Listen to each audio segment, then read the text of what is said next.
আমি ঢাকা ওয়াসার তাকসিম সাহেব সম্পর্কে কিছু বলি একটু, যদিও এখন এটা টাইম ইজ ওভার, তাকসিম যুগের অবসান হয়েছে। তো ঢাকা ওয়াসাতে আমি সার্ভিস করছি লাস্ট 1991 থেকে। তখন থেকে এ পর্যন্ত যতগুলো এমডি দেখেছি তার মধ্যে সর্বাপেক্ষা ঘৃণিত, একগুঁয়ে এবং ভয়াবহ রকমের স্টান্টবাজ এবং অযোগ্য একটা মানুষ। অ্যাডমিনিস্ট্রেটিভভাবে মিনিমাম তার কোনো যোগ্যতা নাই।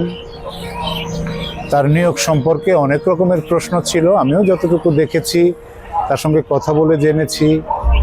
He is the most foul figure, he is not an engineer, I think he is only carpenter. তো যাই হোক, বিগত সরকার তার এই যোগ্যতাকেই পুঁজি করে বছরের পর বছর, একটানা 16 বছর রেখে দিয়েছিল ঢাকা ওয়াসায় তাকে। বর্তমান সিবিএ যারা নেতা আছে তারা কেউ নির্বাচিত নয়, এই ব্যাপারটাকে কিভাবে ব্যাখ্যা করবেন? নির্বাচন তো প্রশ্নই আসে না, নির্বাচন ওরা পাবে কোত্থেকে? ওরা তো বৈধ কমিটির লোকজন না, ওরা কেউ প্রেসিডেন্টও না, কেউ সেক্রেটারিও না। আজিজুল আলম খান স্বঘোষিত, মনির পাটোয়ারি স্বঘোষিত, কারণ আমাদের ট্রেড ইউনিয়ন নিয়ন্ত্রণ করে ডিরেক্টর অফ লেবার, সেখান থেকে তাদের কোনো রিকগনাইজ নাই। সঙ্গত কারণে এরা যা করছে এখন এটা জবরদখল, গায়ের জোরে করছে। আর এতদিন 5 তারিখের আগে পর্যন্ত এরা তাকসিম সাহেবের কোলে উঠে বসেছিল এবং তারা বহাল তবিয়তে ছিল এবং ভীষণ ভালো রকমের লুক্রেটিং পজিশনেই ছিল তারা। এখন হঠাৎ করে তারা যেভাবে বিএনপি হয়েছে এবং তারা যেভাবে শুরু করেছে তাতে মনে হয় এরা যুগ যুগান্তরের সিবিএ।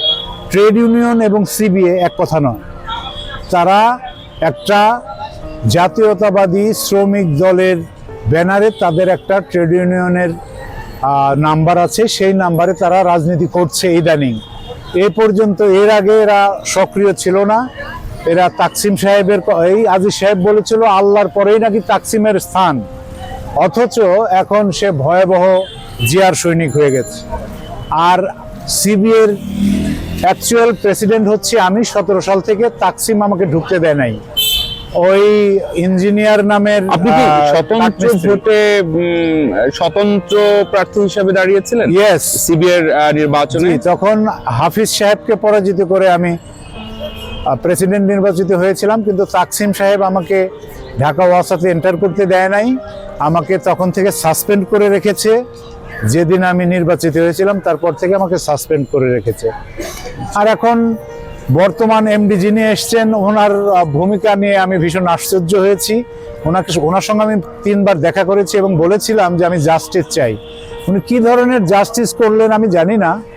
উনি এর আগে যে এমডি ছিল শহীদউদ্দিন, তাকে আমি মামলা করে ঢাকা ওয়াসা থেকে বিতাড়িত করেছি। তার প্রেক্ষিতেই জনাব ফজলুর রহমান সাহেবের ঢাকা ওয়াসা এমডি হয়ে আসা, অথচ উনি স্বজন প্রীতি এবং এলাকা প্রীতি করে শহীদুর রহমান নামে এক ছাত্রলীগের সক্রিয় কর্মীকে উনি পদোন্নতি দিয়ে হেড অফিসে, উনিও এতদিন ছিলেন, সাসপেন্ড ছিলেন, তাকে হেড অফিসে পোস্টিং দিয়েছে। আর আমি 10 বছর যাবৎ সাসপেন্ড, আমাকে এখনো, আমি জয়েনিং দিয়েছি, আমাকে ঢুকতে দেয়নি।